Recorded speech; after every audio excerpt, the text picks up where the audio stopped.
নিজের সংসারে মরিচ দিয়ে খেলেও শান্তি লাগে। নিজের ঘরে যা ইচ্ছা তাই করা যায়, এটা শান্তিই আলাদা। 3 বেলার জায়গায় আয়েশ করে একবেলা খাবার হোক, তবুও শান্তি আছে।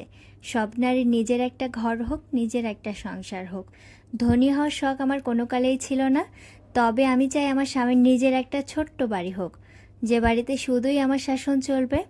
ছোট হোক, তবে নিজের একটা ঘর হোক। কেন জানি আমার সারা রাত ঘুম আসে নাই। তারপরে হঠাৎ করে সকালবেলা মনে হলো যে কালকে আমি চাল রোদে দিয়েছিলাম, কিন্তু তুলতে ভুলে গিয়েছি। আর ভোরবেলার দিকে প্রচণ্ড বৃষ্টি হয়েছে, তো দেখতেই পাচ্ছেন চালের অবস্থা, করুণ অবস্থা। এই যে পানিতে কিন্তু পুরো চালগুলো ভিজে গেছে। এখন এই চালগুলো আমি কি করব বুঝতেছি না। এদিকে আমি সকালের খাবারটা রেডি করছি। এখানে ভেন্ডি ভাজি করছি, ভাত রান্না করেছি আর ডিম ভাজি করব। তো অনেক সকালে কিন্তু উঠেই রান্নাবান্না শেষ করছি আর কি। তো সব কাজকর্ম শেষ করে তারপরে রান্না করতে এসেছি। সকালের নাস্তায় রুটি, পরোটা এগুলো অনেক পছন্দ আয়রার বাবার, তো ম্যাক্সিমাম টাইম ও বাইরেই নাস্তা করে নেয়। রাত করে ঘুমানোর কারণে সকাল সকাল উঠে সবসময় এগুলো রেডি করে দিতে পারে না। আয়রা অনেক বেশি জ্বালাতন করে রাত্রে, এর জন্য কিন্তু সকাল সকাল উঠে এগুলো রেডি করে দিতে পারি না সব সময়। আর রুটি আমার বেশি একটা পছন্দ না। তো মামের জন্য এই যে ভাত রান্না করেছে, এটা দিয়ে কিন্তু সকালে নাস্তাটা হঠাৎ দেখি দুপুরবেলা আয়রার বাবা আমাদের জন্য খাবার নিয়ে এসেছে, তেহেরি। তো এই যে তেহেরি খাওয়ার জন্য আমি এখানে আবার সালাদ কেটেছি অনেকগুলা, টমেটো আর শসা।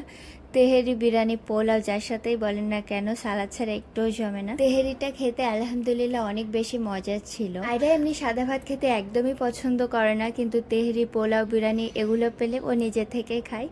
তো ও অনেক বেশি খুশি ছিল তেহেরি দেখে। আর মাঝে মাঝে হাজবেন্ডরা যদি এরকম বাইরে থেকে খাবার এনে বউকে সারপ্রাইজ দেয়, তাহলে কিন্তু রান্নার হাত থেকে আমরা বেঁচে যাই, তাই না? সত্যি কথা বলতে মাঝে মাঝে একদমই রান্না করতে ইচ্ছে করে না, মনে হয় যে বাইরে থেকে যদি খাবার এনে দিত আমার খুবই ভালো হতো। আর একা বাচ্চা সামলিয়ে সব কিছু কমপ্লিট করা কিন্তু এতটা সহজ না। তবে হাজব্যান্ড ছাড়া আপনার কষ্ট কিন্তু কেউ বুঝবে না। অনেকদিন পরে আয়রার বাবা আজকে একটু ফ্রি আছে, এর জন্য আয়রাকে সময় দিচ্ছে। আর আয়রা ওর বাবাকে ফ্রি পেয়ে মহা খুশি। বাইরে এদিকে ঝুম বৃষ্টি, বাইরে তো যেতেই পারছি না। আয়রার বাবা এদিকে আমাদের জন্য ভেলপুরি, বাদাম আর বাকরখানি এনেছিল। তো ল্যাপটপে নাটক দেখছিলাম আর এগুলো আমরা মজা করে খাচ্ছিলাম। তো অনেক আনন্দ করেছি। এই বাকরখানি আপনাদের কাছে কেমন লাগে? এটা খেতে আমার কাছে অসম্ভব মজা লাগে। আয়রার বাবা আমাকে বাদাম ছুলে ছুলে দিচ্ছিল, বসে বসে খাচ্ছিলাম, খুবই মজা লাগছিল। তো এই তো সন্ধ্যার টাইমে আয়রাকে নুডলস রান্না করে দিয়েছি। যেদিন দুপুরবেলা রান্না হয় না, সেদিন সন্ধ্যার সাথে সাথে মাথায় একটা চাপ এসে যায়, রাতের খাবার তৈরি করা লাগবে। তো আমি এখানে ডাল আর আলু ভর্তা করব। আমের ঝুরি আচার তৈরি করছিলাম, সেই আমের ঝুরি আচারে তেল দিয়ে আমি এই আলু ভর্তাটা মাখাচ্ছি।